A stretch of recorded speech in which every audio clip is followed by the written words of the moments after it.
Hello and welcome to another episode of the FOMOcast. We've been gone for a minute, but we are back. Tim and I both have coughs.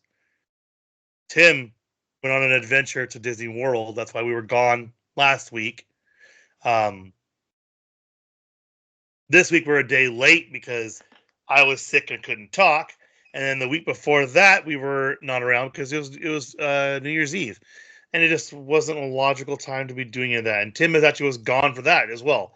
Tim was left for going out of town. So um, we're back. We're going to cover so much stuff. It's going to be a jam-packed episode, and I decided to switch back to YouTube. We are going to post the full videos to YouTube. We had done it before.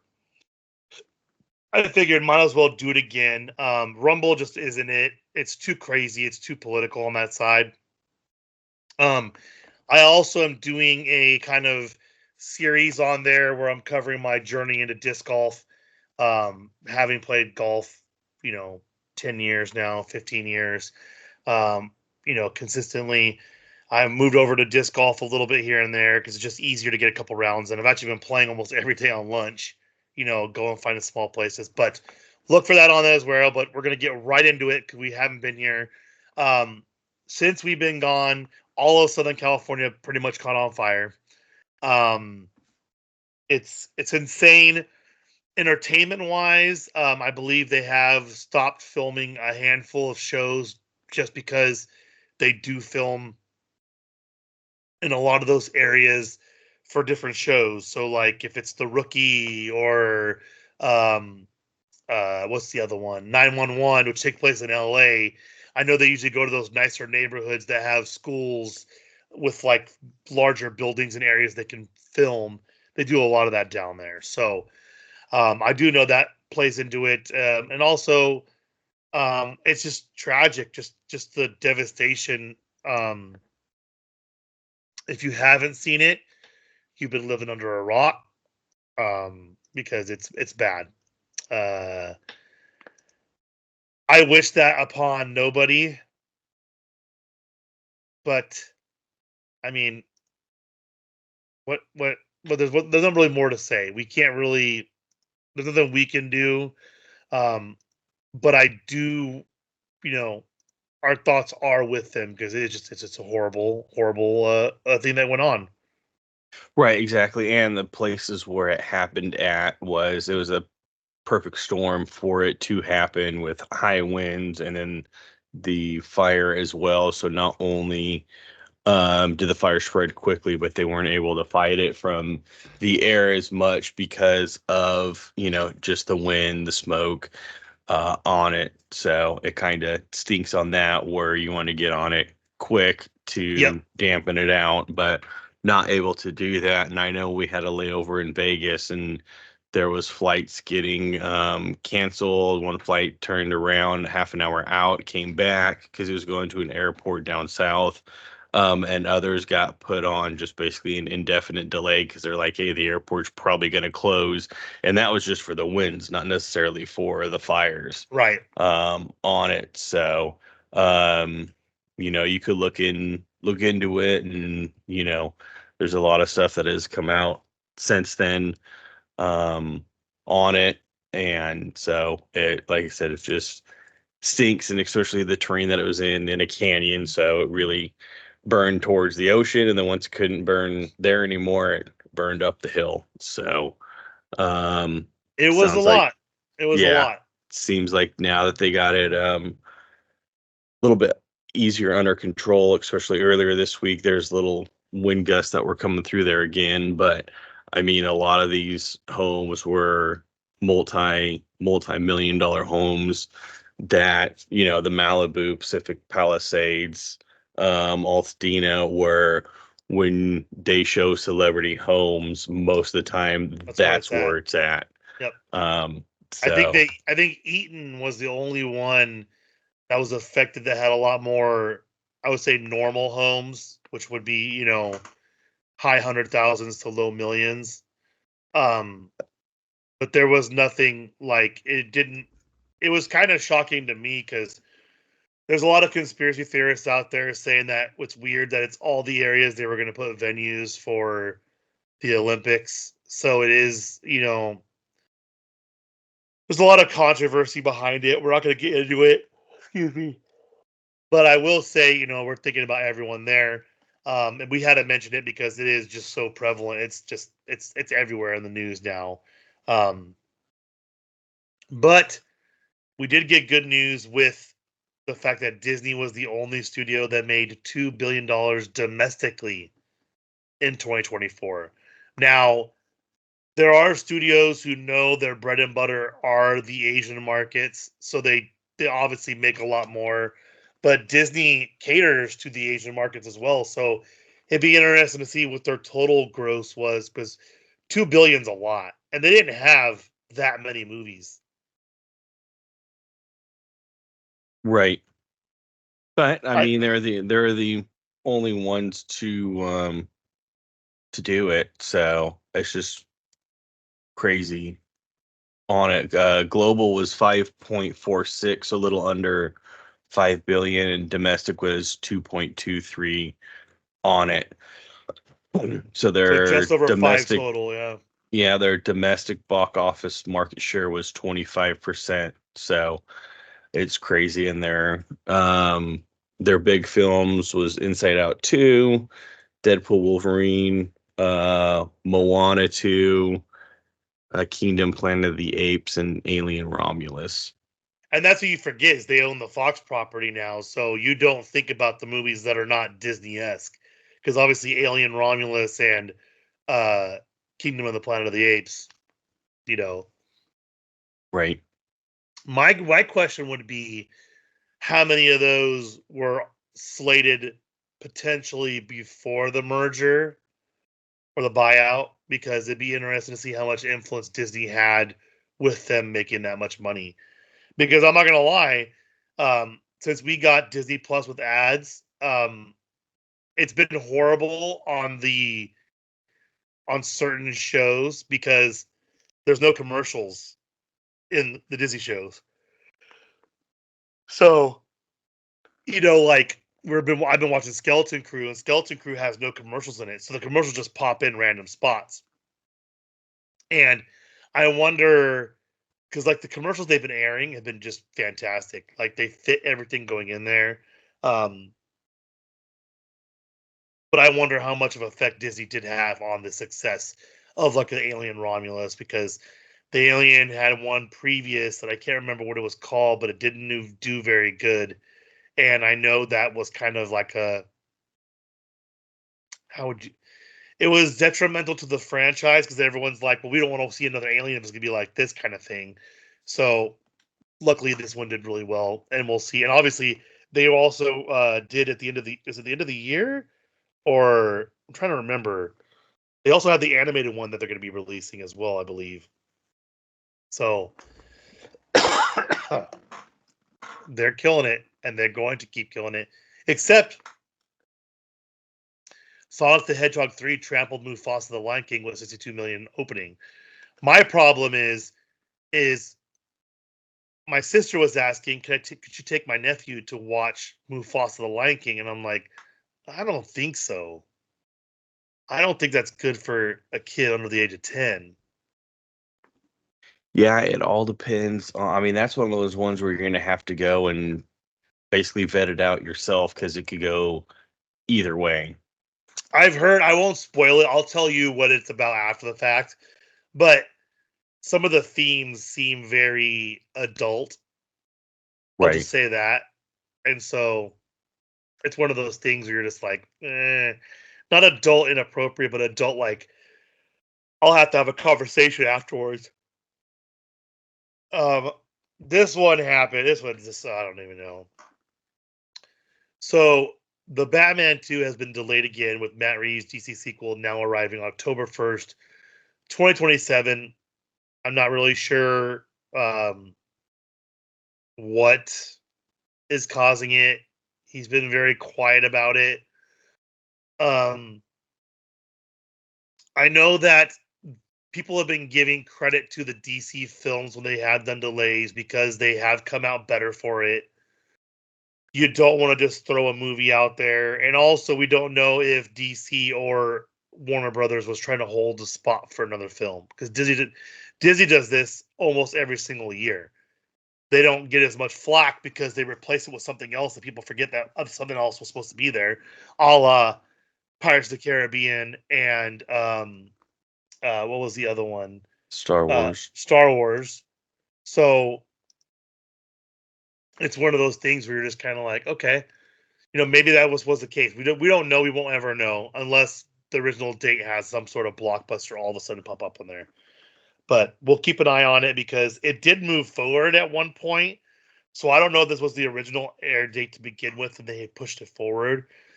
But I mean, the Batman was very technical and very practical, and usually those things take time. So as long as it's good, I don't care. Right. Tom Holland and Zendaya, who or is also Zendaya, I think it's Zendaya, who first met on the production of Spider-Man: Homecoming, are now officially engaged. Very happy for them. Congratulations. Disney has announced they're ordering a reimagined Holes TV series for Disney Plus. They recently had some sort of anniversary event where they actually brought I can't remember what his name was in it, but one of the character actors, I've seen him all over TikTok, and he was at this like event where they had a bunch of the cast members there, and some of them hadn't seen each other since they filmed it. It was really weird, and he was like, it was just super cool seeing how much people loved that movie, and now they're gonna do a new version. When they see reimagined, I guarantee it's probably gonna be girls, probably all girls cast, more than likely. And if it's the way Disney does it, they're probably, this sounds bad, but they're probably gonna pick 6 or 7 girls who have potential to get their own series on Disney in general. And this is like a farm system to do it. That's what happened with Shia LaBeouf. He went there, and he even Stevens, and the rest is history. They usually do try to work the same people over and over again. This one is interesting. So Disney has removed a transgender storyline from upcoming Pixar series. I think a lot of this has to do with the fact that all of a sudden, all the companies, everyone is going anti-woke. So I don't know how this plays into their game plan, because Pixar was very pro that way. Right, exactly. And especially taking something out that was already in it, which I wonder how big of a like plot line it had in it, or if it was something, small like it was in Lightyear or whatnot. But Or I I mean, mean, what it's was the one that I always forget the name of? The wizard one with Tom Holland. Onward. Onward had the same thing. It had a gay relationship in it that people freaked out about, which all it was one character who was female saying "my wife at home," and that was it. Right, exactly. So we So don't know it's, how detailed it was, but obviously, yeah, audience didn't appreciate it. And I feel like with Lightyear, I feel like they they had the agenda, because they admitted it. The animators admitted there was an agenda. They maybe didn't screen it to the proper people. That's why everyone didn't do well. People didn't like it. Whatever. This right right, here is a little bit different. They're pulling it completely out. right. No, exactly. Or the other thing is like you said, with them, um, having the agenda, they may say, "Hey, you know what? This isn't now that you're openly coming out and saying it and kind of snuck one through or pulled the wool over our eyes. We're just gonna straight up take it out because that wasn't, the nature, good nature that was supposed to be in. So you know what? We're just going to straight up yank it from it." So who Something knows? happened. Obviously, if it was something to remove, it didn't really feed that much into the storyline, or if it did, um, that they're not that far along in the series, were it's not written into it yet, Well, and or I think into it later on down the road. I think a lot of people, even like kids, I've noticed, like not young kids, but like kids in their 10, 11, 12 will see a Disney movie and be like, what does that have to do with anything? And I think people have gotten to the point where there's a lot of bad movies out there that have dumb stuff happen. But when you have a decent movie and there's a scene that makes no sense, it like just throws you for a loop. You're Right. like, Like, yeah, they shoehorned it in there. it doesn't make any sense. The scene doesn't play, whatever. I mean, we'll see. I don't even know. We'll see, because I guarantee once it does come out, things are going to get leaked because people that were pro it are going to be like, "This is the movie it was supposed to be. Is how it was supposed to happen." Whatever. Um, we'll see. Um, Right. New live action Snow White. Oh, I missed a bunch of them right there. Hold on, we'll go back to them. New live action Snow White sneak peek features new "Waiting on a Wish" song. I'm okay with this because these new movies, they do have to make them a little bit longer because people fail to realize most of these Disney animated movies from back in the day are like what, an hour and 10 minutes maybe. They're like Yeah. 70 minutes long. They're not long at all, and they're turning these movies into hour and a half, hour and 45-minute huge hits. So it makes sense. I do hope that the full song's good, because here's the problem. I'm not going to watch any of the previews because the previews, the song can be completely different than what they perform it, and it could be make sense and when they do it in the ad or the preview, sometimes it doesn't make sense. So, Right. um, Walt Disney Company faces new idea theft lawsuit. Oh, I saw this over the new Moana film.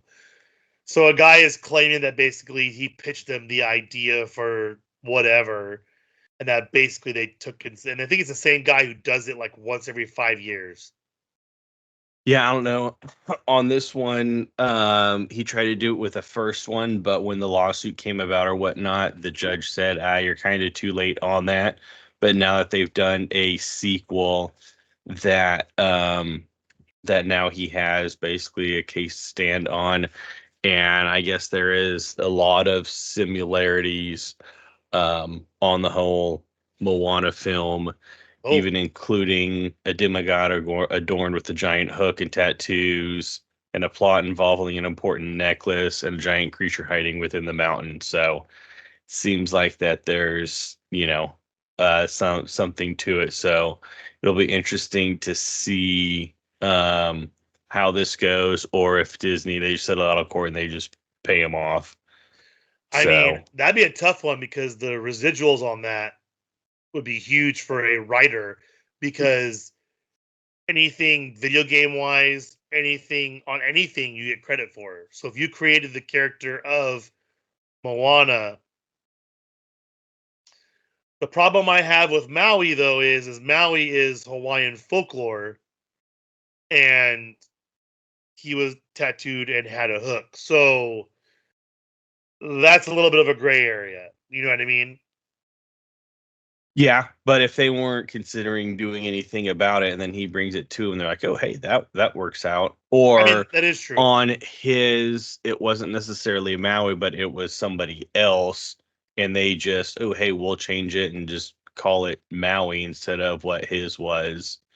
Um, yeah, I don't know. Like you said, it could be a gray area because then you're talking with the folklore on it, but it Yeah. sounds like more of the plot points on it are what he's really going after, than just the character. And it says that he's seeking 2.5% of gross revenue, which would be approximately $10 million. Doesn't seem like enough though.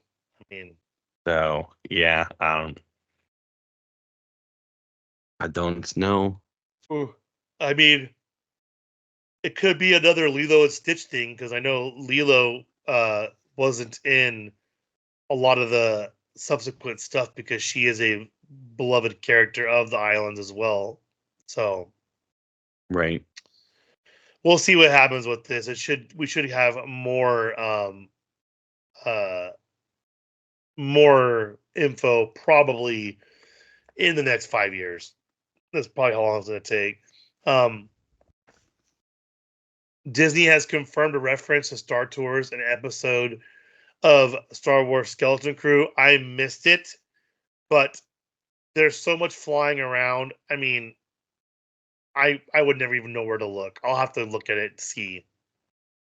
Right. But it is cool that they did confirm that it is a reference to it. You don't really see it that much, and sometimes it's, oh, hey, I mean, it looks, it could be similar, but that's not what we were referring to. I'll give people a little time to catch up because there's a cool flight scene. Basically, the last 2 episodes, there's 2 flight scenes that are pretty amazing, and I'll let people catch up and finish it. But you'll know what I mean because the one is the only real flight scene in the movie, in the show, on the second to last episode. And the last episode is a bunch of flying. It's really cool, and I really liked it. I will tell people, having watched the whole season, it legitimately is Star Wars Goonies. And my favorite character, obviously, the kids are really nobodies. Even their parents that are playing their parents don't know who they are. The only ones you know are Jude Law and what's the guy that's name that played Steve Urkel? Oh, Jaleel White. Jaleel White is in it, and he's amazing. And he was actually doing the talk show circuit because he plays a very minor character. He has like a artificial eye, and it looks legit. It's like a whole head unit. But it was just so fun, and like it made me feel like the original Star Wars movies. Like you felt like almost kid-like, but also there was consequences to actions, which I thought was great. So, I mean, make sure you watch it, and I'm gonna rewatch it and look to see where this reference is so I can rewatch it again because there's a lot of stuff like just everywhere. It's insane. So, next we have Captain America: Brave New World. Sleeping includes new look at Harrison Ford as Red Hulk, which I did like because I feel like the other Hulks, aside from the one in Endgame when he embraces it and his face looks like Bruce Banner, this one he is hulked out huge and looks just like Harrison Ford. It's creepy. It's creepy how much it looks like Harrison Ford. Nice. But I will say I did see a hilarious video dealing with this in general where it shows Thor hitting Captain America's shield with Mjolnir and it withstanding it. It shows Captain Carter, that's Captain America's Captain Carter in another universe, getting cut in half with it, and then it shows Sam Wilson's Captain America throwing his shield at somebody and them throwing a chair at it and knocking the shield down. So I hope it's not weak like that in the new movie, but I'm really hoping this does well so we can boost everything and keep pushing through. So yeah. So these two things are connected. So Disney, Fox, Warner Brothers, Discover scrapped plans for a joint Venu sports streaming service as Disney signed a deal to merge Hulu Live TV with Fubo, ending the lawsuit to block the joint sports streaming app. The problem is that Fubo, I think this is like a loophole because Fubo has rights to a bunch of stuff that the other places carry. So as those that don't know, Fox has retained the rights, I believe, to sports, right? I think Fox is still separate from Disney on sports.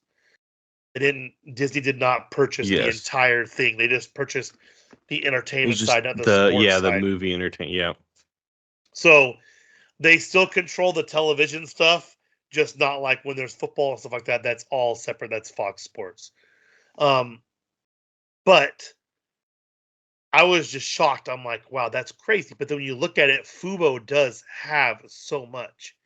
And I don't know what it is about Disney and Hulu, but when I canceled and went on and added Hulu to my Disney Plus, it lowered my bill by a couple $100 a year. So while they have been raising prices, they haven't been doing it dramatically, not at all. And Fubo does have good sports. I will not lie about that. They have some decent sports, and I think that's the problem is Hulu Live TV does not have a lot of sports. I do not believe Hulu Live TV has the local stuff, so you don't get like NBC Bay Area or Fox Bay Area. Because I know there's a couple of Fox ones scattered out there, and then like Bally Network is a couple of the ones that different towns have Bally. They have almost everything on Fubo, and I tried Fubo out one time last year when I was home during football season, and it was pretty awesome. It's great. If you don't have YouTube, Red Zone is what it is.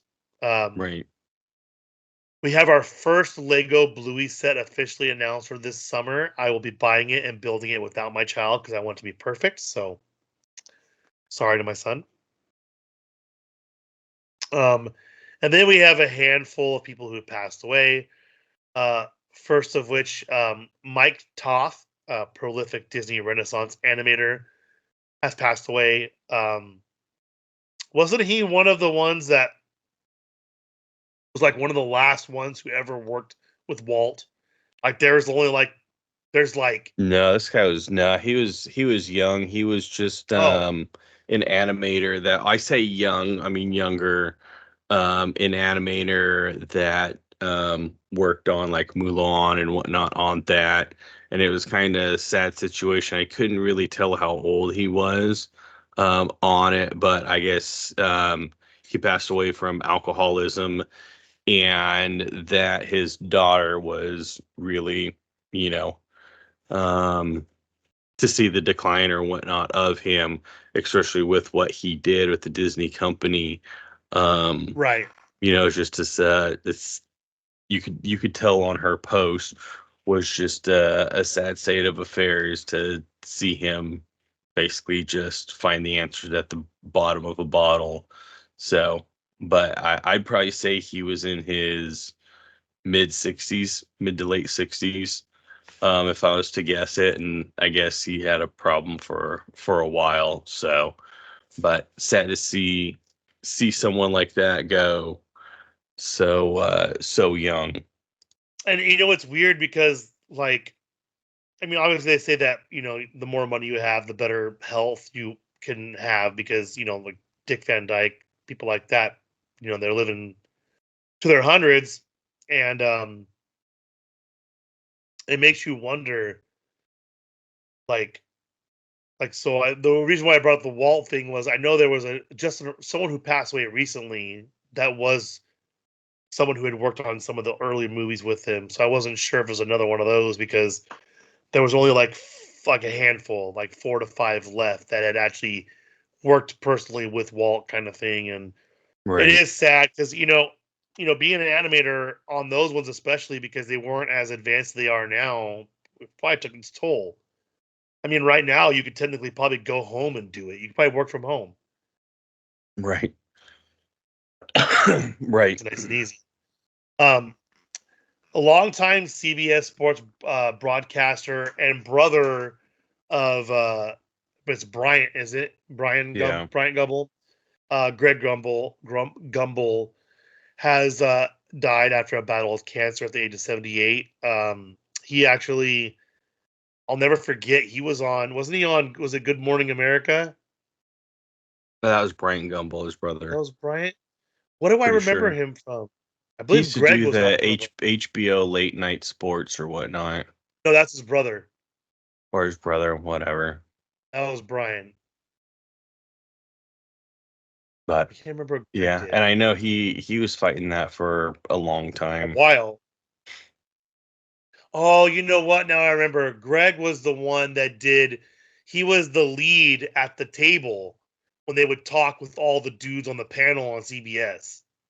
Hmm. So now I remember. Yeah, that's sad.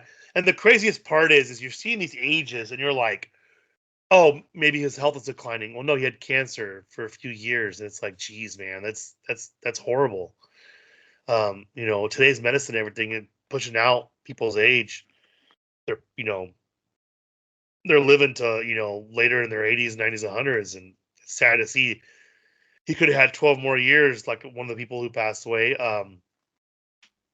One that's not on our list that Tim we would make sure we add was legendary sports announcer and our favorite announcer, Bob Uecker, passed away. Um, Everyone would know him from the Major League movies. Hilarious. And I heard some amazing stories about him today from Al Michaels about him just going like they said. Al Michaels said he didn't know where it came from, but he'd randomly have something come off the top of his head right there in a booth, and it was just like that's and he was a very smart baseball guy. And I'll never forget hearing him because he did it for wasn't it? Did he do was it the Reds and the Brewers? I think he did announcing for I don't know. I know he was primarily Brewers, Brewers. but I don't know if later on, early on, if he did somewhere else, just as He to started. break in, He started like because he was a player, and then yes, he he was. went into the military, and then came back and did broadcasting. Yes. So he was from Milwaukee. So Correct. so he actually won a World Series too. That is crazy. And he played for him. That's Yeah, no, awesome. he was broadcaster Brewer for 54 years. So he started with WSB TV in Atlanta, play-by-play for the Milwaukee Brewers radio broadcast. Euchre's tenure as the 54 season was second longest in Major League Baseball, trailing only Kansas City Royals broadcaster Denny Matthews. Oh, and Denny Matthews is still going. Mm-hmm. Wait, so he was still active?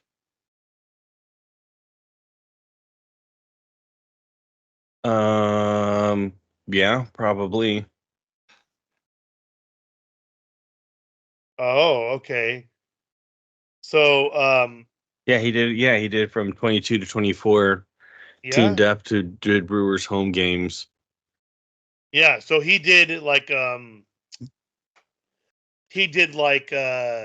Vince Scully did at the end, where he was just doing Yeah. home games and Yep. Yeah, like a lot of guys that do. I mean, she's just. I mean, that's just hard to fly with the team and everything.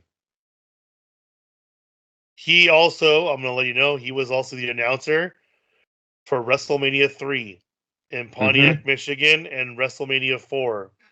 That's awesome. And his famous call was it when Vaughn throws that pitch out, saying that he's just a bit outside and it's in the backstop Yeah. Yeah. For the in the movie. Yep, in that Major is League. correct. That is well known for. So R.I.P. to him.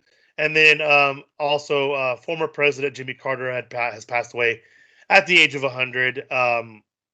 It was insane because I watched some of it. I don't want. We're not going to get political, but the coolest thing I ever heard was apparently him and Gerald Ford had a joke that whichever we'll speak to each other's funerals, correct? And he's like, yeah. And they laugh because they're like, who's going to come back from the dead to do it? Well, apparently, as Gerald Ford got closer to the end, he actually wrote a eulogy for President Carter, and his son gave the eulogy. So I thought that was a pretty amazing moment. Being able to continue that was just like very heartfelt. I thought that was pretty cool. Right. Um, RIP to a lot of people passed. It's been a rough couple of weeks. We're gonna take a quick break. I'm gonna refill my water, and then we'll be right back after this to finish the pod. And we're back. I got a cough drop. I got more water. We should be good to go.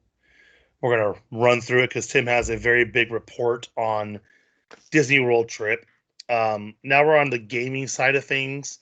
Sony has revealed that 50% of PlayStation 5 users choose to turn off the console completely. 50% choose to put it into rest mode, which led the company to allow players to customize their home screen.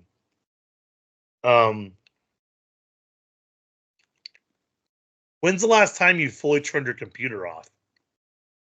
Every day. Every time I use it. You don't put it into sleep? Nope. I go shut down. I don't Why is want that? anything to go on with it. What do you mean? No reason for me to put it into sleep mode. I don't use it that much. I just True. turn it completely off. And I've always done that, even when I had the PlayStation 4 or whatnot and playing on that. I just turn it completely off. The only time I really put it into sleep mode is if there was an update coming, or I had an update Yeah. going on it, or like say I was playing it in the morning and then I left and I put it in sleep And and you came came back back. and played it later. But other than that, I just turn it straight off. I mean, there's no reason for it, for me personally, for my stuff to be on or whatnot. And it's not like it's a, like I know sometimes with work computers or whatnot, that's how, you remote connect or whatnot, where Right. they kind of have to be on or in sleep mode on it. But I don't have that issue or whatnot, so there's no reason for it. I figured, hey, if I turn it off, it's off. There's nothing that could really happen to it. I never really thought about that. But I mean, apparently on this, I figured that it would be really leaning one way or the other and not 50-50. Well, I know that. And I wonder if that is now because I wonder what this stat was on like PlayStation 2 and PlayStation 3 and PlayStation 4. Is it because with PlayStation 5, it's An all-around people entertainment thing. feel that, oh, you know what, with how it is, I could just put it on rest, where with 3 and 4, I need to turn it completely off, or whatever I mean, whatever the so reasoning behind it. I leave my PC in sleep mode normally because then it automatically updates everything. You know what I mean? I don't have to worry about anything. I'll just log on my computer. Like before we started, it said it had to update. Um, so I guess that's why I do it. But it does make sense because technically, if I think there is ways to where you could force your computer to turn on to do updates if it's like critical, which nothing should be that critical. Right. We don't do anything that's that crazy. We're not multimillionaires where we're worried about people getting into our stuff. Um, I think it's more people like having the ability to do that kind of stuff where it automatically updates. And that's like my Steam Deck stays on all the time. I have it in sleep mode. And I'm on part of the beta program, so I get the beta updates. So I always like to know, like, okay, this is what's going on.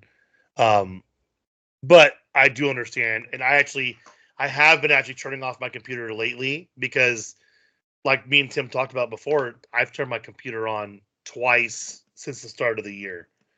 And, usually what I'll do, like when we record, I turn it on when I get home from work, turn it on, let it go through whatever needs to update. I make sure to open Skype where we record to make sure if there's anything on Skype to update, it updates before we start anything. So it is pretty easy to do all that, but I don't know what their goal was to let you customize the home screen. Was it like to make it your multi? Because I remember being a kid when we got PS3s, it was like the coolest thing ever. You could have music on it, all this stuff. Like I wanted to be on it 24/7. And now it feels like the PS5 is like an accessory and you either use it all the time or you use it as a casual kind of gamer kind of thing.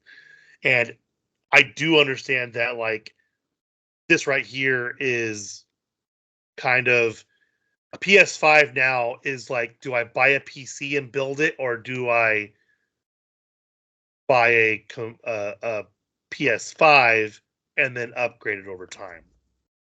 Right. Um, yeah, because it is. I mean, obviously it's more expensive, but if I built my PC, I have a 3060 Ti in it. I shouldn't have to upgrade my graphics card until at least two more. So they just came out with the 5000 series. So if I get a 5000 series when they come out with a 7000 series, it'll be the price of a new console. So it's basically the same kind of thing where I'm just changing one small little piece, keeping all my data, whatever. But I know PlayStation is trying to do whatever they can. And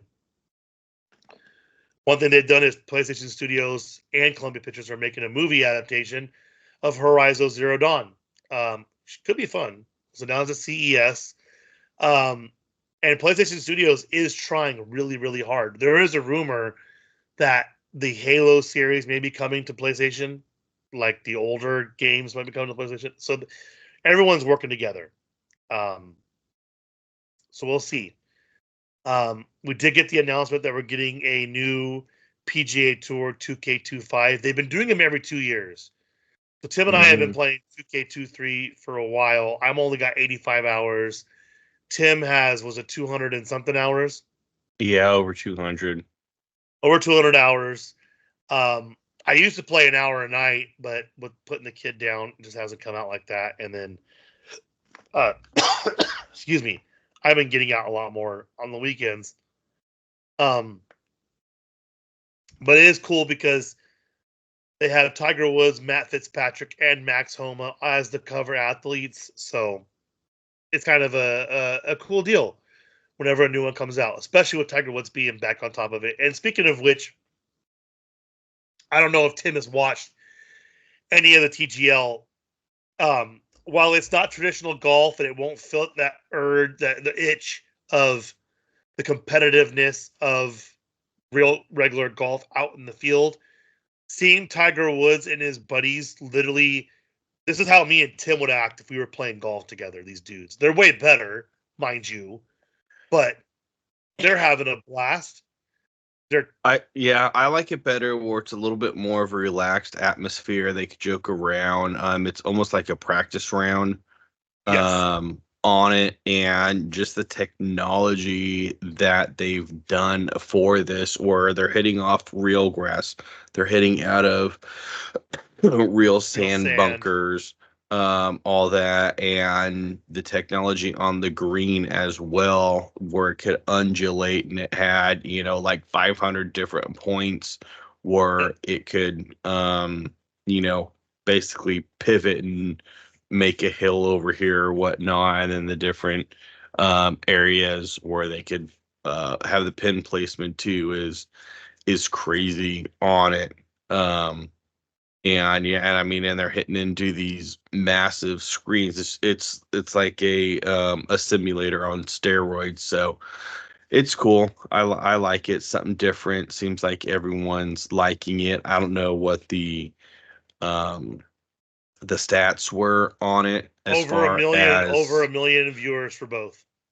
yeah, as far as the viewership, and hopefully Yep. they could maintain that just with the amount of money and everything that they put in, and how these guys' schedules are, Well, because and they're doing this instead of other events on yeah, it and working it into their schedule. they're missing. So They're missing this. I think a lot of them. Well, I don't even know if they really missed the tournament because it's on a Tuesday. They do this, so it kind of works out to where they could fly out Monday and do this.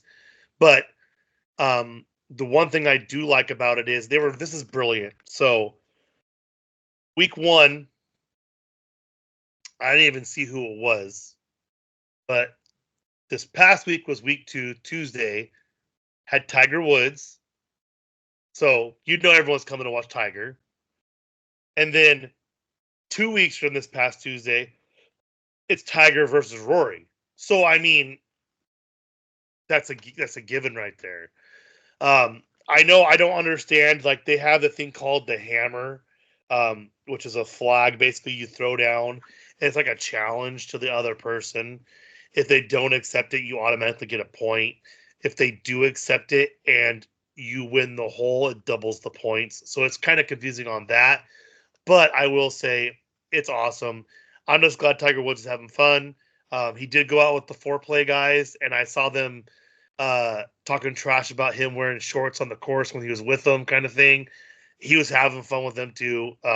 It's great, and I love these on the cover because he's in PGA 2K23. That was his first return to a cover, and good to see him back here too. Yeah, and you knew because he signed exclusively with them, so Yes, every new one that's coming out is he's going to be in the game and on the cover, which I don't blame him. They put out a lot of money for him, so use because him. what was the one he was? It was Tiger Woods PGA golf. What was the game of the game he was on for EA? It was Tiger Woods. And then Rory was the last one on the one, right? Yeah, they did 1 year with Rory, and then it kind of just fizzled out. Well, I think that was partially because the animosity. People don't know this. It's no longer called FIFA anymore. It's called I think it's FC. What they go by now. I can't remember. So FIFA and EA's deal is done because apparently there's a lot of bad things going on in FIFA with not controlling things and inappropriateness from coaches and things of that nature. So their EA cut their ties. And then I guess FIFA also wanted a bunch of money and they're like, no, we're not doing that. That's not going to happen. But yeah, I'm just glad to see it. Yeah, it was Tiger Woods. It was the year. That's right. They were trying to make another Madden and it was good, but it wasn't as good. So Right. And we have two more things. One thing we missed that Tim didn't put on here, but it was today it came out. They did release everything about the new Nintendo Switch 2. The funny part is that it's been getting leaked for like the past 2 months, and everything was correct about it. It's not going to be cheap. They're trying to compete with the Steam Deck, but I have an original one, and I don't know if you've seen this now. Now they make a handheld slot for it now that makes it look just like a Steam Deck for the original Switch. Gives you a bigger handle for it, and it works as a dock. So I can set it down and plug it into my TV and use it that way too. So there's a lot of stuff you can do with that. And lastly, the joke of all jokes. Call of Duty has lost over 50% of its players in just 1 month. You're the one that sent me the Call of Duty one, or I sent it to you, where it was 27,000 people on Steam were playing Call of Duty, 207,000 were playing Marvel Rivals. Oh yeah, yep. It just hints at the times, and it was funny because the last time this happened was 2023, Christmas 2023. They released the Krampus event. It was the very end of Caldera. And Tim and I are like, this is horrible. Krampus was so OP. Everyone started trying to leave. That's when X Defiant should have dropped, and they waited. And all the devs went on holiday break. No one fixed anything. Same as right now. The worst part was it was a Squid Games event tied into the TV show. Right. And you're seeing it seems like this time versus the 2023 is a lot more streamers are voicing their frustration about it and just straight up just going to back to Fortnite, going to, right now modern Marvel Rivals and going on that. You do still have some of the OG guys that, I'll go on there and see them streaming on Call of Duty, like the Nade Shots and the Oh, who's the other one that I see a lot on there? Aiden and whatnot. But then again, I'll go on there and he's not playing Call of Duty. They're playing Marvel Rivals now, or something like that. And then you see a video, whether it be on TikTok or Instagram or whatever on their socials, of them, a snippet of their stream and basically talking, what's wrong with it and the reason why they're so frustrated with it, due to, hey, they know, these guys know there's something wrong with it, and instead of doing something right away, they're going to wait until, like you said, after the holidays and the next update they're going to do with it. It's like, you can't do that. You got to be on top of it. Yes, I get it, it's holidays and all of that, but you've known this going into the holidays. um, and you're going to have a lot of people that are going to play it during the holidays because people have time off now. um, so just their lack It does of, I make guess, sense. initiation to do anything is the reason why everyone's gonna leave it, and then they're gonna make the fix. They're like, oh, it's too late. It's already done. I think the worst part is that at least with the Krampus event, people gave them a little bit of a reprieve because it was during the event that things happened. So they dropped the Right, event right when they went to break. right, This time they were going into break. They had like a week where people are like, your top 5 people in ranked are hackers. They're blatantly hacking and you're not doing anything. They're crashing servers when they don't get first place. They're like, you got to stop this, and they just ignored the fans. And ignore it, and then they'll put out stats. Oh, look, we, kicked out 20,000 people. It's like, okay, that's great, and I'll guarantee it, three-quarters of those are already right back on 5 minutes after they got kicked out. Because you see people all the time. Oh, how long does it take for you to create yep, another one? It takes me less than 5 minutes. and that's the thing is, so like Fortnite, the level of anti cheat that it is, it basically it blocks the IP. And with Fortnite, you cannot log in if you have a VPN. Call of Duty never cares when my VPN's on. I have a VPN just because I got it because it came with some software I had. And I tried it out. Whatever, it works great. Okay. But Call of Duty doesn't care. It lets you log into whatever. Fortnite's like, no, something's not right. You can't log in. And Right. that's just to stop people from getting into bot lobbies. So if it's showing how much they'll do that, I mean, when's the last time you saw a video of someone accusing someone on Fortnite being a hacker? It's been a very long time. Right. People And take most of the advantage of glitches and whatnot, which I don't know if you've right. seen this.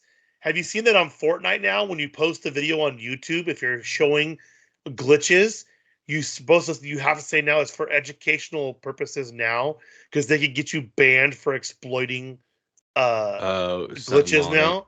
Yep. Yeah, that's funny. Yeah, it doesn't. I mean, it doesn't surprise me. But usually on Fortnite, if you do see a guy that's cheating, I mean, it's one of those ones where he's shooting straight up in the air and is getting headshots. Right. It is 100% blatant cheating. Whatever it is, on it. But that's few and far between, and most of the times you see it is with guys posting about it or something, somebody Yes. posting about it. It's not necessarily you're in a lobby and three-quarters of the lobby has aimbot or something on. Right, and then for those that think someone's hacking whatever, just Google. The best video I've seen is Ninja explaining ping because legitimately, if you have even not even high, if you have 10 to 20 ping, the person who's professional has 0 to 10 is going to shoot you differently, and that's why some of these people who accuse like Nadia was a famous one to being a hacker on Call of Duty, the guy that she killed that they said she was hacking, he goes, well, no, look at my point of view. And you could see basically it looked off, but she was hitting him because she saw him before he could see her because of that ping issue. So there are things to look for. I think Call of Duty's got way too much to look for right now. Like they're legitimate. I don't know. Right. And the other thing is look on the replay as well. Yeah, On it, because that'll show what the other guy on or won't, Fortnite because it on won't have anything. what they're right on, at least what they're seeing versus what you're seeing, and like you said, the whole ping debate and whatnot as well. And at the end of the day, it's like anything. If you're playing an online game, I mean, we're 2 hours apart in the same state. Obviously, there's going to be some sort of, even though it's minute, some sort of delay on it.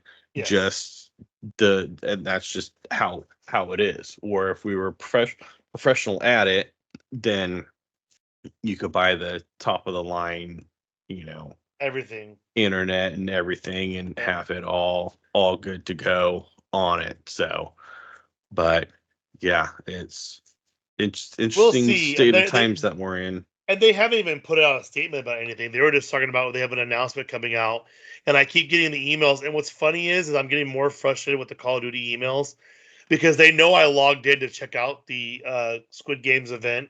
I actually already finished it, and I was like, these guys know when I log in because they send double the amount of emails. Because after Tim and I will play like 2 or 3 nights in a row, like once every couple of months, and all of a sudden, bam, hey, season 2 Reloaded is coming out. Season 1.5. Oh, check out this update. You haven't got the battle pass, blah blah, blah. And it's like, come on, man, come on. You fix the game and don't be sending these emails out. Right. I digress.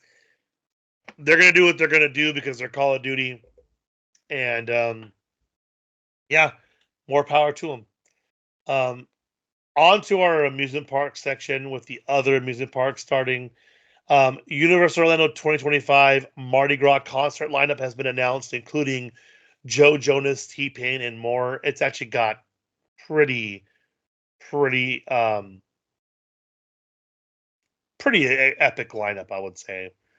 Right. Um, Yeah. It seems like that the Mardi Gras concert does a pretty good lineup, and the is it the Festival of the Arts at Epcot usually has a pretty good lineup as well. yes, because I think that's where Simple Plan has like a standing, like they perform there all the time. Yeah.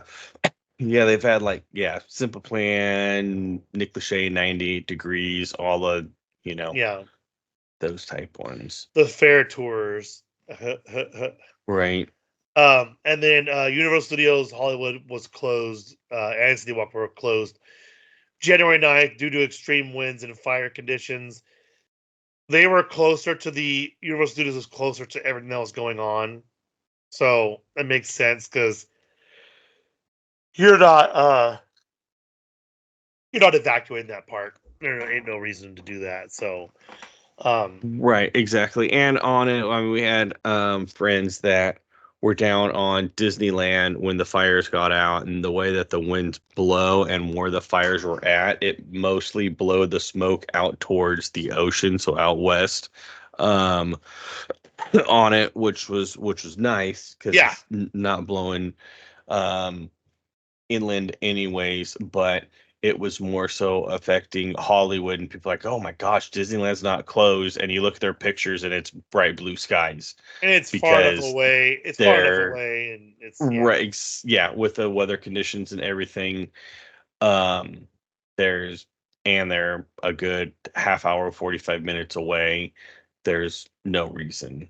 I'm more worried about when I go to Disneyland in February if there's any heavy rain because if it starts getting all those mudslides, they're going to start diverting people over towards the Anaheim area. Yep. I have a strong feeling that there's going to be a low attendance when we go to the parks because of these fires because we're going in just under a month, and I know usually when there's something like this happens, people avoid the area. And no offense, but a lot of stuff burned down. Um, my aunt's boyfriend, his daughter is a dentist over by the Pacific Palisades, and her kids are up here with my aunt and her boyfriend because they don't have nothing to do. Everything burned down. The school burned down. The dentist office burned down. So they're like, I guess they're trying to figure out what they're supposed to do with these kids because they're like, we can't. They don't have computers, most of them, you know. Right. Right, So exactly. Yeah, and I know some friends of friends actually that we were on the trip. She works kind of for Disney, but on a third party, and she was in Pasadena, and they were. It's like if we got evacuated, I got like 3 places I could go to, but I don't think they didn't end up needing to evacuate. They were kind of on call. Pasadena was close. Yep. I know that, which is crazy when you think about it. Pasadena, so they're on opposite sides because where the fires, it went on the outskirts. So here's Malibu. Here's this. Um, it was crazy. Everything was crazy. It's been sad. So Right. Well, and especially with the winds, anything could turn at any time. Um, on where on on the direction that the fire right, can yeah. go, And I and actually, the, and I heard a lot of people said that like legitimately, um, if you want to see it move fast, just look up. Someone showed. I saw on one of the news stations. I think it was maybe TikTok. This lady was at the airport, and this person was watching their house burn, and they showed the sparks, and I was like, "Oh my god!" Like it, you could see the embers from like 300 feet down the road, blowing right. across, and it Yep. was so hard. Yep. No, exactly, and especially like I said with the embers as well, and how far they can fly. Yep. Um, on to the general pile. Um, Bluey is coming to Disney parks and Disney Cruise Lines. I love that. And they also were doing surveys about seeing The Simpsons at the theme parks. That's How is that's that? that's How an is that going to interesting one. work? How is that going to work with Universal Studios? Yeah, I don't know. I mean, have two lands, or I wonder how long Universal is going to have that, because especially in Hollywood, where they're landlocked as well. And okay, well, now Springfield's going to get demolished because we need this new land that's going to come out, and not having the rights to Simpsons anymore, or not that many guests are going through there. All right, it's time to use that square footage for something else. But then on the other hand, you can't really see Disney doing some sort of Simpsons land or even theming in it, Yeah, unless it's like a shop on in downtown Disney. And I don't even think it would be even like a full shop, like just like, hey, here's a 20th Fox Century centric. Fox Yeah, shop on it. So, but you got to do your due diligence and see what guests think about it. But but you also I have to I make don't sure think anything's you going to have come from it. you'd have to double check too because I know Universal in Florida, they're never going to give up the rights to Marvel characters as long as they live. There's no reason to. Why would you give it up when you don't have to? Because because people don't realize some of the deals that people made back in the day were just absolutely idiotic. And one of them was like the Sony deal with Spider-Man. All they have to do is produce a Spider-Man within so many years and it's fine. And the crazy part is if you go so many years without a Spider-Man movie, they have to start from the beginning. And they thought, I guess Marvel thought that was the way they get the rights back to it. I guess I don't know, but short of buying them out, they're never going to give it up. So I don't think they would give up the rights to the Simpsons either. That's a huge area, Right. you know. Outside of Christmas, all I ever see uh is Krusty the Clown. That's all I ever see from there. Because Christmas Hmm. time, you see the Grinch, because the Grinch is the guy. But outside of that, I never see anything but Krusty the Clown and Hogwarts. That's it. I don't know what Right. else that dude. I haven't been by Universal. I never been to Universal in general, but I haven't even been by it since I was like 12 years old. And my dad taught me about how you never go down here unless you're going to Universal because everything outside of it's disgusting. And I was like, cool, that's awesome, Dad. And for those of you not watching, I'm wearing my Dodgers hat and having family in LA.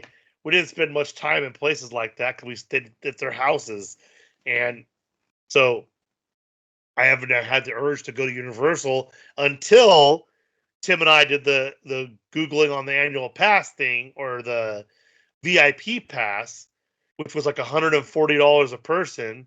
They got Right. you VIP parking, valet parking, a buffet breakfast, a fancy dinner, and then you got a tour. I'm just someone who just did it.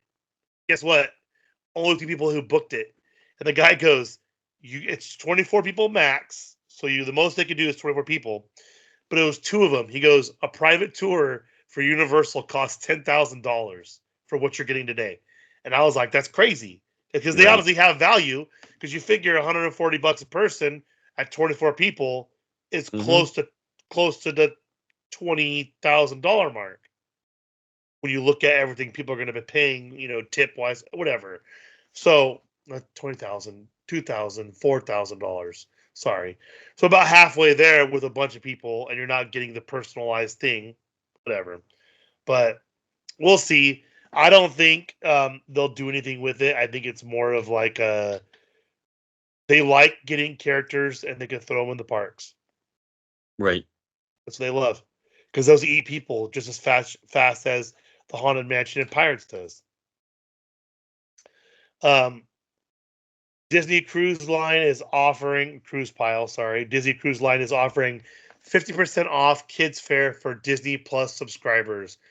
That's so weird. They do these weird.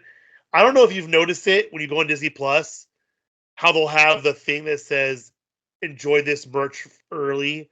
And there's like a weird button up there that's probably made for the app. I've never clicked it before. But Skeleton Crew had that and it was like, enjoy the merch early. And I'm like, okay, your guys are sounding. It sounds weird. Like I feel like Disney Plus is now like that $100 wine voucher you get when you order stuff offline. Right. Yeah.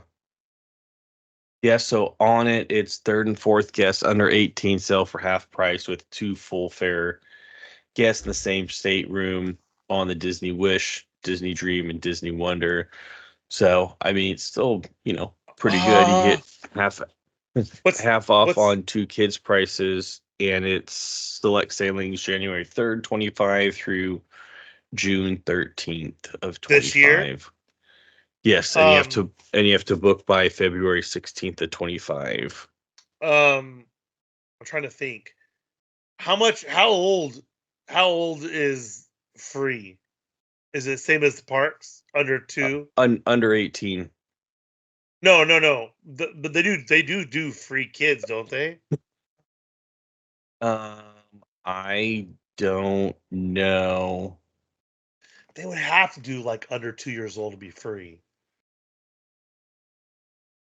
Um, that's under 18.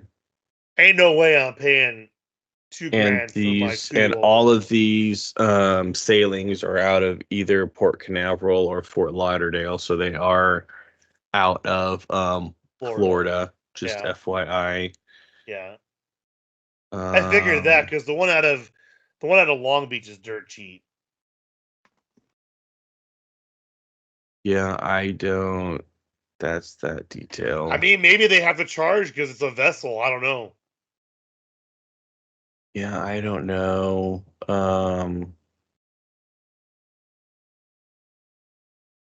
Yes, with this dress code.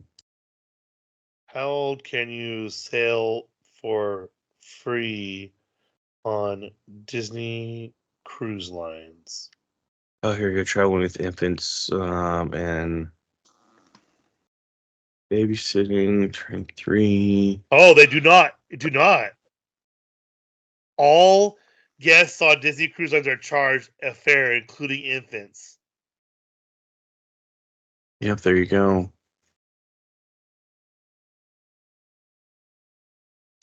Whoa, whoa, whoa, whoa, whoa.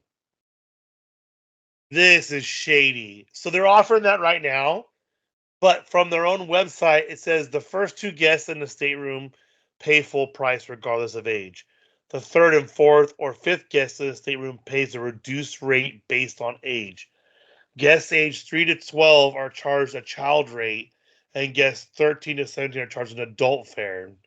Guests under the age of 3 are charged an even lower rate. Yeah, this says third and fourth guests under 18 sell for half price with 2 full fare guests.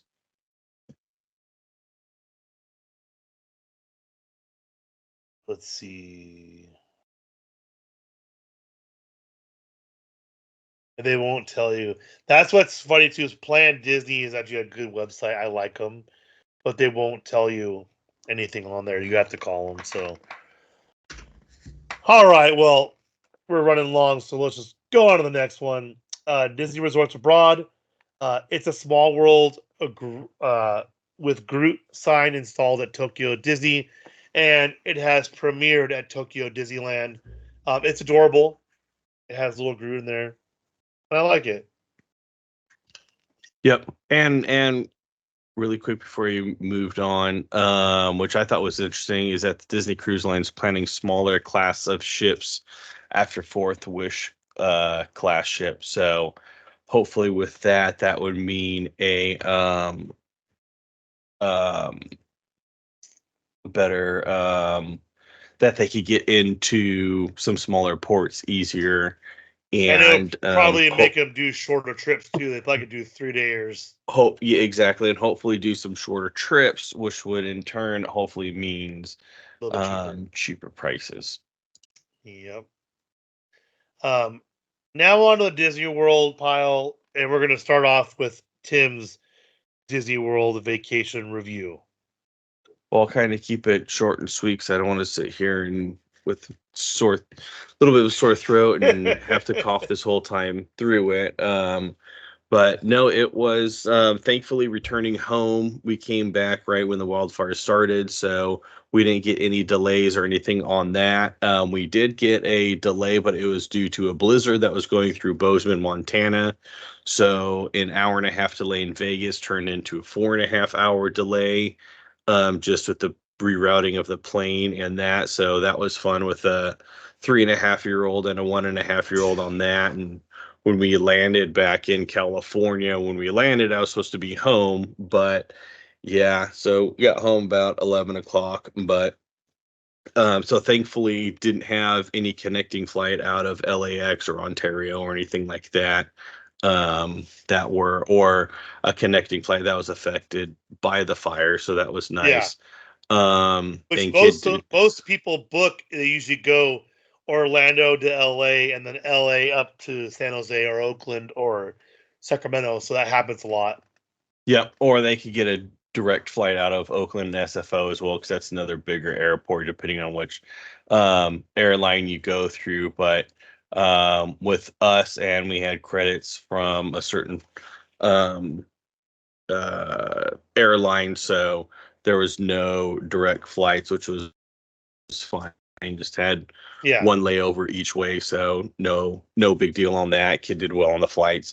As far as for the whole the park situation, or I guess the hotel situation, was awesome. Rented Vacation Club points from a website and saved about 40% off of Disney's cash price. I don't know why people would book cash price through them, but to each their own. On that, awesome. I will say, I'll stop you there and say it is scary when you don't know what you're doing. And I don't know, you're the first person I've ever heard of doing this. I guarantee if I tell my sister, she will do this when they go to Disney World the next time they go. And obviously I'll use it, when I do it. And the thing is I'm sure, well, when we went before for our honeymoon, we went for your honeymoon, when your sister goes, the times that they go through, they probably are getting rooms at the resort, not necessarily on a vacation club tower on it. They're probably staying at the resort, and it has a tower that is just for the DVC on it. And when I say Right. the cash price, that cash price would be just for that tower because it has a little bit more accommodations Right. um, for the vacation club, but the other, let's say 75% of that resort isn't a DVC. Um, um, you need points or whatnot for it. Right. But So it's still more expensive than if you would have stayed at any other part of the resort, it still would have been more expensive had you not used these points. right. Well, and the resort that we stayed at it's only a DVC resort on it. So it's not like, oh, hey, this tower is a DVC one like at Disneyland or Yeah. at California Adventure on it. So if the only other way is, like I said, with the cash points, and I think this is the only resort that the full resort is a DVC resort. But it was awesome.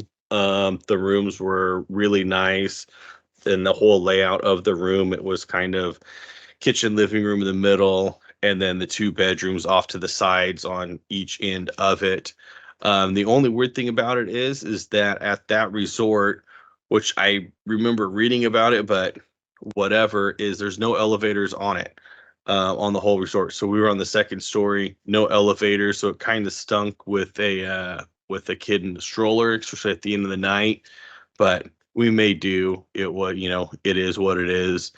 But I mean, I guess I could say it really wasn't a complaint. It was just more so of a nuisance on it.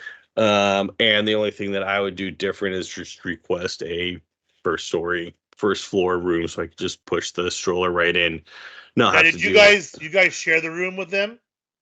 Correct. Yeah, but it was 2 bedroom suite. That's a good idea too. It probably made it even cheaper for you guys. So, yep, exactly. So it's split the cost in half. On obviously it was a little bit more because it's a 2 bedroom suite, but then split the cost in half on it, and having the room having a full on refrigerator, stove, whatnot. So we cooked breakfast in the morning, just like eggs and bacon, sausage, whatnot. So that was nice to save a little bit money on that on breakfast, and having the full size fridge as well. Yep. Did Instacart, got it delivered to Bell Service. You just go down there and pick it up, and every time we picked something up, there was usually one or two people there saying, "Hey, I think Instacart or Amazon Fresh delivered something here." So they were really accommodating with that, which was nice. So you're not having to pack your luggage with a whole bunch of food or snacks or whatnot. Like we ordered diapers there, all the snacks and everything, because obviously we were coming from the other side of the Oh, I United didn't even States think on it. about that. You could literally send everything. Oh my gosh. Yeah, we didn't do no snacks. No, we just put diapers in the diaper bag, and that was it. Because I mean, that's a big. It's not like they're that heavy, but the footprint that they take up in it, Yes.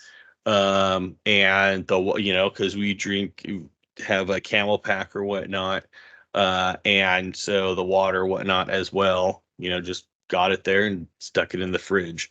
So that worked out well um, on it. And yeah, did each parks one day and then loop back around. So we did um, Magic Kingdom, Hollywood Studios, Epcot, Animal Kingdom, and then loop back around to Magic Kingdom um, on the last day. Those were the ones that we started out at. Thankfully, with ours having date-based tickets, we didn't need any reservations or anything like that.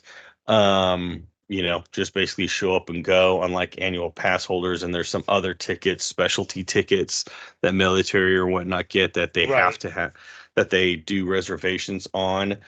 We did have park hoppers, so I want to say 3 or 4 of the days we hopped over, rode the gondolas. Those are awesome. If I was to say again, I'd probably be on a gondola ride or a resort that's got gondolas to it. They were awesome. Um, and for us, we stayed at Old Key West, and it was all buses, which is fine But sometimes on you wait it. a while for those buses. It necessarily wasn't waiting for the buses, is the resort was so big. We were the first pickup spot, and by the time we got out of the Oh. resort and actually driving to one of the parks, it was a 20-minute loop. So it's necessarily not waiting for That the is pretty bus. long. It's just looping around because that resort is so big, it's so spread Yeah. out. Um, and then Magic Kingdom was like the farthest one away. Yes, it is. So um, with that, it was basically 40 minutes from when we got picked up to getting dropped off at Magic Kingdom. Other than that, all the other resorts were pretty close. Did Lightning Lane multi-pass and worked out great.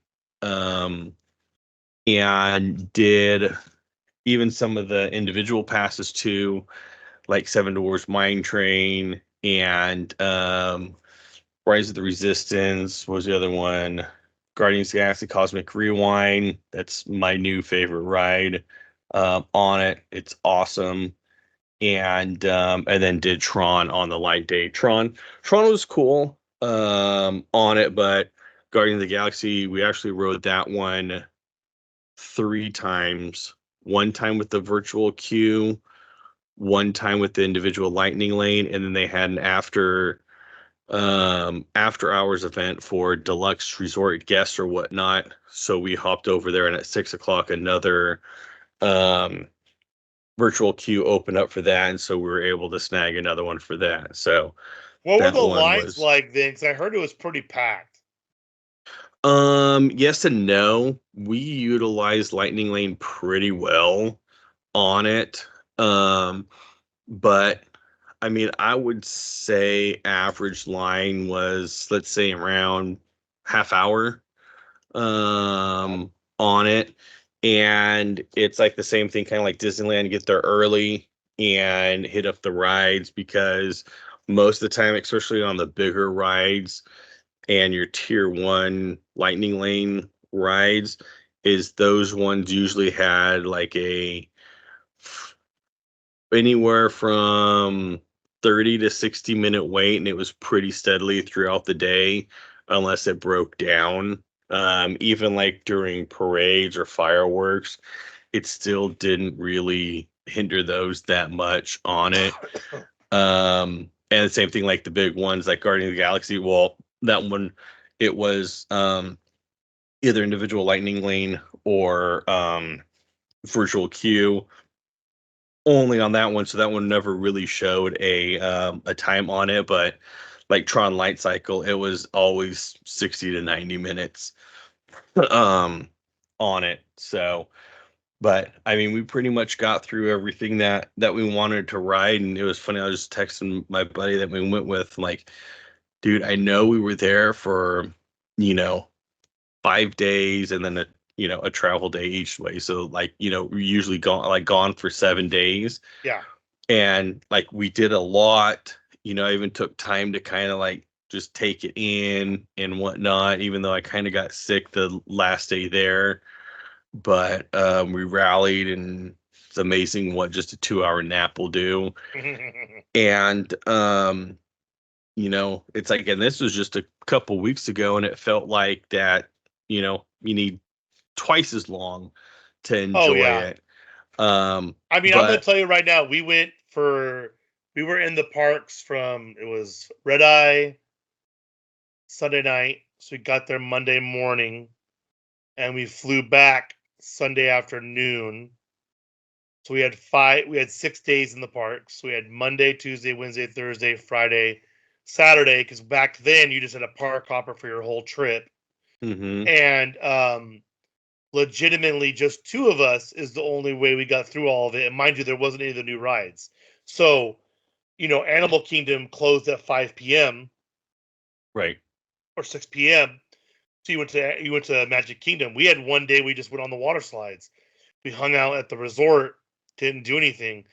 And someone flat out told me, they're like, if you have kids, you need to plan 2 days per park at least. Yeah, I wouldn't say, as because we went with kids, I wouldn't say that much. Because some of these parks, and depending on the age of your kid as well, True. is on some of these parks. Like, I don't think Animal Kingdom you need 2 days Not for. no. I don't think Epcot you need 2 days for. I'd say Hollywood and Magic Kingdom possibly um, on that. I will say So when we went, we stayed at the yacht club, which is literally like 40 or 50 feet from the entrance to Epcot. So we ate there almost every night because it was just convenient to come back, go change, walk over there, get dinner, and then come back. Because right. for those that don't know, Disney World too, they used to do it. I don't know if they still do it. Most of the resorts you could book all of your reservations from the front desk if you wanted to. You could actually have them. Like if you weren't planning on getting dinner that night, you could go up to the front desk and be like, "Hey, what do they have available?" And they can tell you right there. Yeah, you go to concierge or something like that on it. So and for the most part, a lot of stuff was fairly open as far as options for dining. If you were a little bit flexible, like you didn't eat lunch at noon, you didn't eat dinner at like 5:30, 6 o'clock, whether it be a little bit earlier or a little bit later. On it, there was usually some sort of opening on in there. And then the nice thing is I'll kind of wrap up is we rode probably we rode some stuff that is going to be completely gone. Um, Big Thunder is going down for a year, and the crane was there the very next day after they closed down. The walls were up, so got to Yep. ride that one. Up Vision 3D, that's gone. Rock and Roller Coaster, they're going to get the overlay on it for Muppets, but the whole Muppet area is going to be gone, so we got to see that. Dino On Land.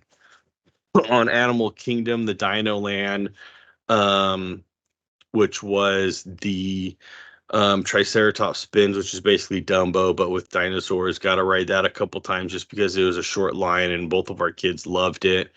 Got to ride a dinosaur, and that one's going to be open until the later end of 2025. But the Triceratops spin, it was, I think, on the 12th on the Monday.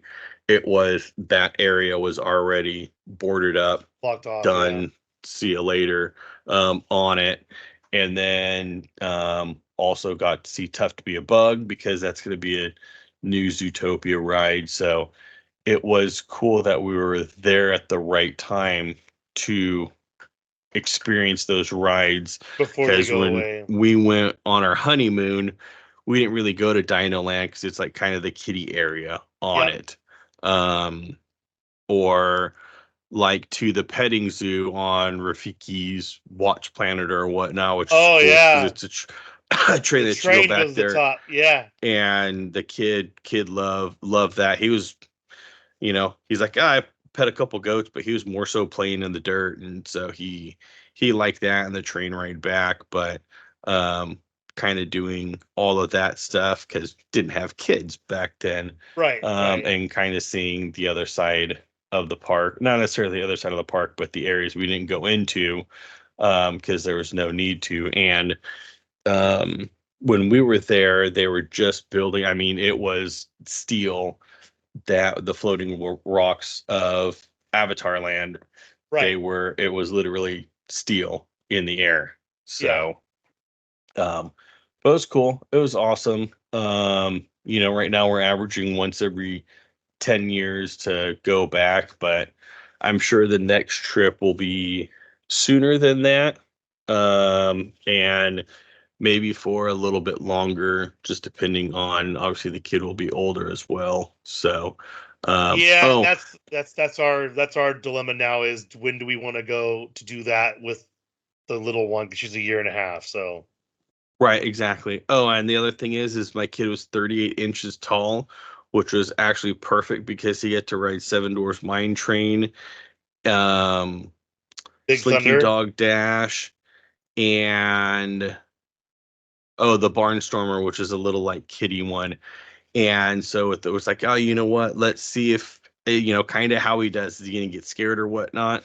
Oh no, he was laughing and giggling the whole time on the Barnstormer. So the Seven Dwarves and the Slinky Dog Dash coaster, he was awesome.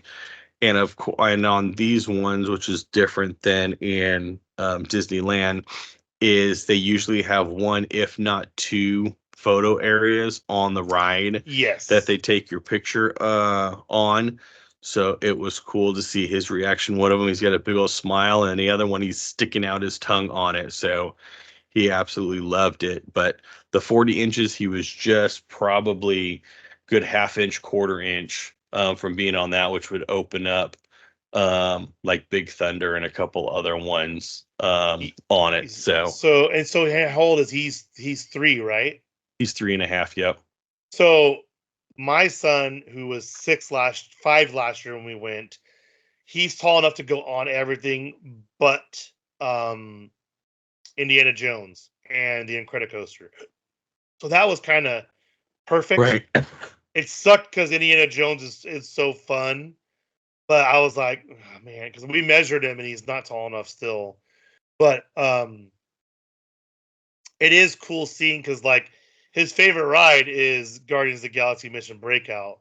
And it's like, I hate that ride so much. Oh my god.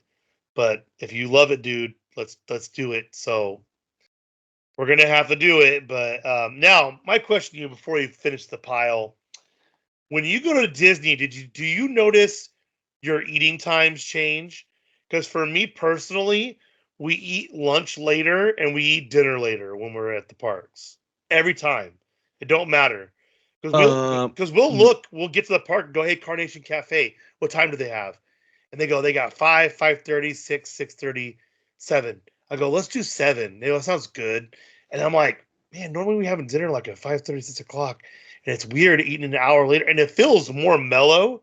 And I think because most of the parades come through at like 7:30, 8 o'clock, so you could hear the voices of the people, and it kind of lulls you, kind of calms you down. And I always like eating later because of that. Right. Yeah. Us, not necessarily so because my kid gets hangry. True. And it's not a pretty sight. So we usually, he kind of dictates the Eating schedule, time, yeah. eating time. And most time, I mean, as long as it's not having dinner too terribly late, Right. or lunch, because, we got the snacks and whatnot. And usually depending on what time he goes down for his nap, we may eat something before he goes down, or he may eat something before he goes down, or kind of snacks and then goes down for his nap, and then when he wakes up, then he's ready Ready to go. for a meal on it. Yeah. It's like, hey, we got about 10-15 minutes here before all heck's gonna break loose. So but like if it was me and the wife, yeah, I would agree with you on that. But with our kid and with how grouchy he gets, it's kind of got to stick a little bit more towards in that window of time that we normally eat at. Yep. So, well, that's good to hear. I'm glad you had fun. I haven't literally talked to Tim. I've been waiting to talk to him about this, because I don't know what it is about Disney World, but when I went for our honeymoon, it is more magical. A lot of the stuff that was there when I went for our honeymoon's gone, so it's not like I can go revisit it. But we are going to Disneyland next month, and I feel like, once a year for Disneyland for us right now, especially with the daughter being only a year and a half, is a little bit tougher. Plus, Tim lives a lot closer. Tim's, only what, A couple hours away, two and three a and a half half. hours away, three and a Yeah. half. We're almost 5 hours away, and that's a long time for a kid in the car. So, we hope to do more, but I'm glad you guys had fun. Um, uh, this next one, was the Hall of Presidents closed when you were there? Nope, we got to see it. So they are closing for putting Trump back in, which is the first time it's ever happened at the parks. Um, Right, basically moving from the back to the front. to the front. We got a new Walt Disney World ad teasing the upcoming Villains Land and stage show, which I did see it and looked really great. They are bringing back the free dining deal, is returning this year. The meal plan was great, because you didn't have to worry for paying for anything because you had it on there. It's great. As Tim mentioned, um, Tim's Chester and Hester's Dinorama removed from Disney's Animal Kingdom digital map on the My Disney experience, which is, it's going to start happening. They're going to start doing that. They always do that. So, um, Disney's Animal Kingdom Braille maps have added stickers covering closed portion of Dinoland USA. Tiana's Bio Adventure has been removed from the Disney After Hours at Magic Kingdom. Now, this doesn't shock me. I don't think it's an attendance thing. I think it's just too cold. Like the wife was saying, I go, we have to go on Splash Mountain or Tiana's Bio Adventure when we go in February. And she's like, is it going to be? I'm like, you're going to get wet. I go, we're going to have to do something with our shoes or something. I don't know. I don't know if I'm going to bring flip flops and a towel in a bag or something, and then just bring some cheap flip flops and throw them away after riding it or something. Because I got to ride it. I got to. It's Right. It's new, so Yeah. that's why I think they cool. probably stopped it. So Right. Or you get lucky and get the either very front or very back and not get as wet. It was where we were the one time I went on it, we were the second one back. And when me and the wife went on it, on our honeymoon, we got absolutely drenched. And this one, you saw people getting out that were wet. But I think just how the weight distribution is on the log, because barely got anything. Well, I do know when we went on it like 4 or 5 years ago, when they had redone the ride and it had been out of refurbishment like 2-3 days, it splashes you way more because the water level's higher. So it's almost notorious when it reopens, it's got a higher water level. So maybe. Yeah. Walt Disney World reveals first 2025 annual pass holder good to go days, which apparently are more than people are anticipating. Peanut Butter Chocolate Swirl returns as first monthly Gideon's Bakehouse cookie of 2025. Okay, Disney's so the reason I put that in there is so it was crazy. My buddy's like, "What's this long line for?" Because the first day we walked, we had dinner at Downtown Disney or Disney Springs, and it was just a random line out of nowhere, and it was going to the Gideon's Bakehouse. Now I know it's popular already, just for people waiting like an hour for their cookies or whatnot, but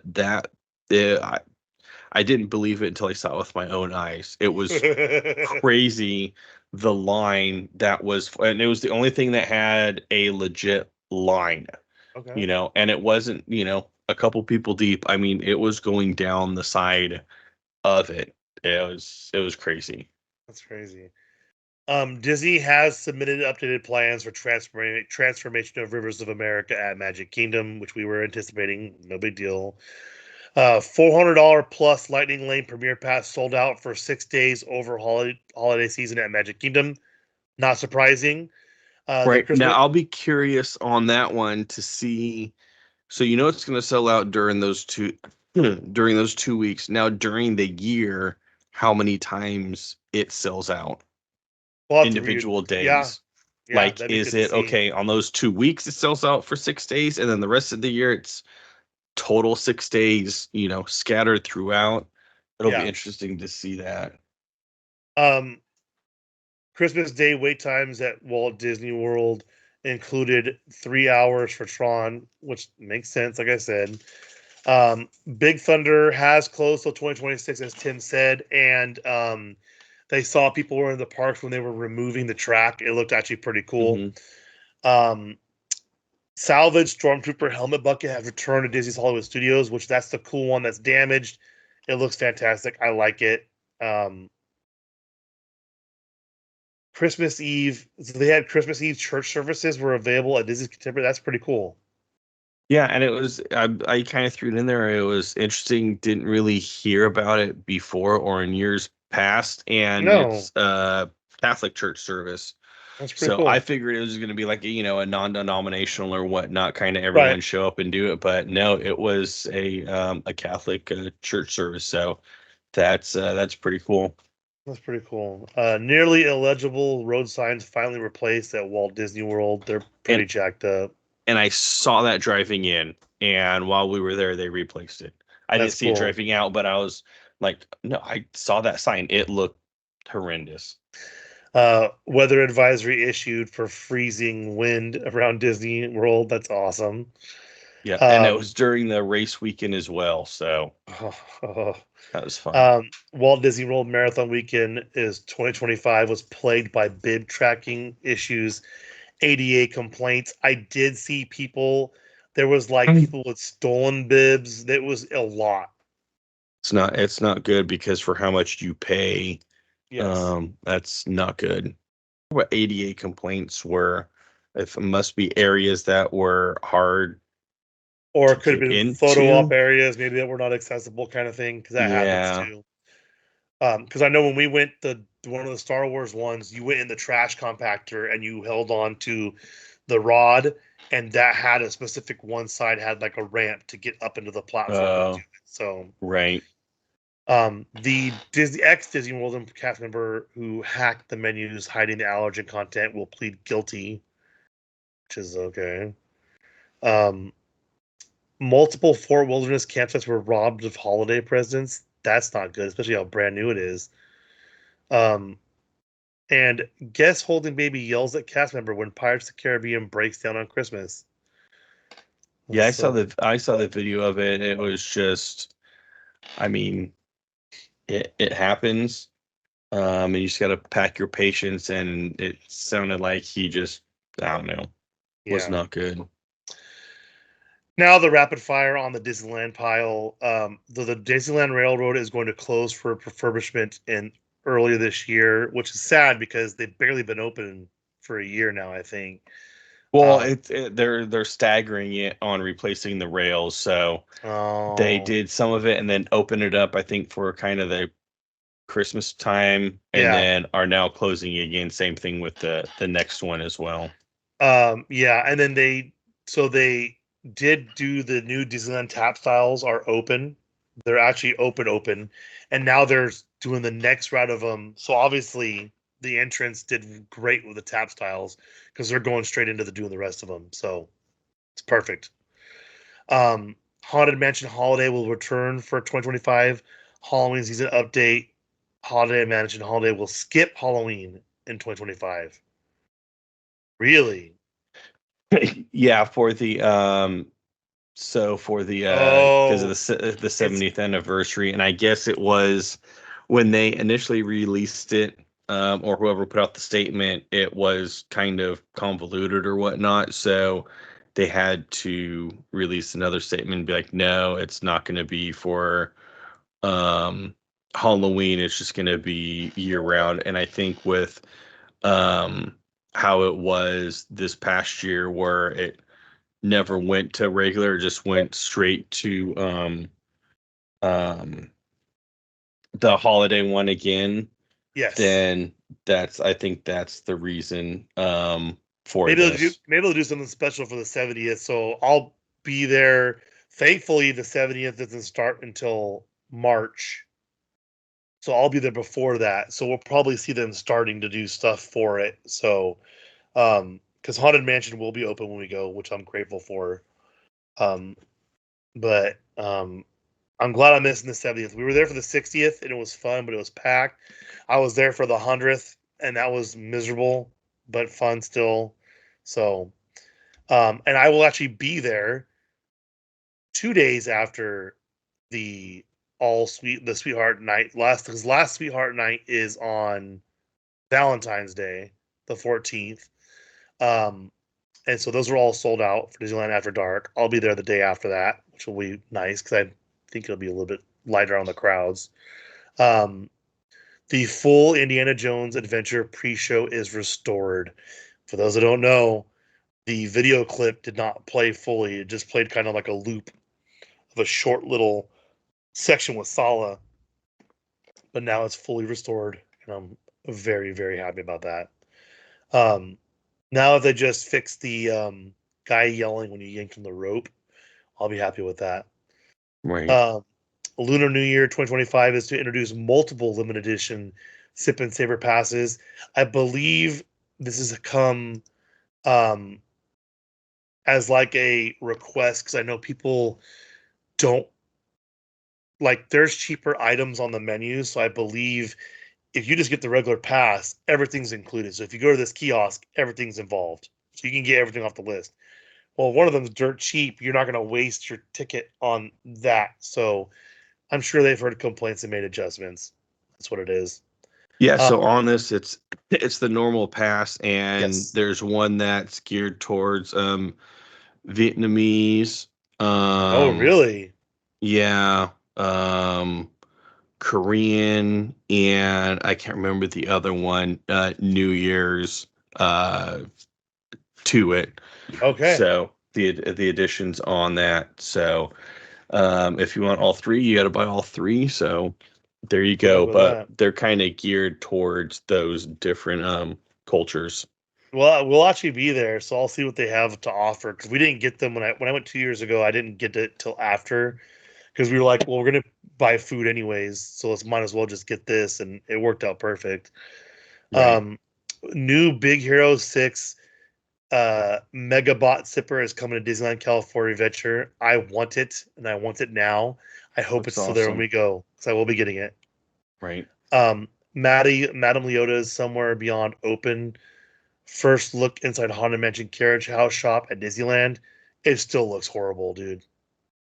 Well, you see, the new thing is so they did the AI on it. Well, I guess that's the next one. And Disney now uses there's AI bright art from right. Redbubble on a new Haunted Mansion Um, store. Yeah, and then they remove it, which leads yeah. me to believe that they did use AI on it. Um, and that now, if you go to, I don't believe it was Home Depot, but a shed Lowe's. building website, It was that Lowe's, it and had the shade basically shed. the almost exact shed on it. Yeah. So it was it was interesting. It's like, ooh, that's not good. Reservations are open for Disney's California Adventure 2025 Food and Wine Festival tastings and classes. Tim and I were there together when Kurt Russell had his thing there, and Tim looked up the price. He's like, "I'm not paying $1,600 to have a wine tasting class with Kurt Russell. No, thank you." So Right. And remember that one though? I work in the wine industry. Yeah, So I think it would have been awesome, but not for that's that sixteen hundred pricing. dollars. No, I think you got a bottle of wine too with it. I think. Yeah, you I got think to that's take a what it picture was. with him and Yeah. whatnot, but it's fine. Um, Permit has revealed the plans for the former ESPN Zone building at downtown Disney. Yeah, so there's going to be three different shops that are going to go in there, one on the second Smart. story and two on the first story, but nothing has been that was pretty much about it. That one will go quick though. The way they redid that whole area, that'll go quick because they don't want no more construction over there. Right. And then lastly, Space Mountain Q at Disneyland gets new themed lampposts, and I am stoked for it because that area is so boring. It needs something to cheer you up. It needs Right. it. And the only reason I kind of put that in there is because before they had these like wooden box structures Yes. around, and all it was like an electrical outlet at the bottom, and people are going, okay, what is this? What is it? What is it? What is it? Because they were just there. They appeared one day and that was it, and then nothing happened. Well, I guess they finally got all the lampposts done and installed. Well, now we got lights. So, well, this is an extra long one. Tim called it when we talked earlier. He said it's going to be really long, man. And we got so much to talk about. We're glad to be back. Thank you guys for always coming through. We greatly appreciate it. Hello, YouTube. We're back. I'll be posting these on YouTube from now on. So the whole videos, we'll have a little gap in between because we took a break to get water and whatnot. But again, thank you everyone for listening. Thank you everyone for watching. For the FOMOcast, I'm Chris, I'm Tim. and we'll see you guys next time.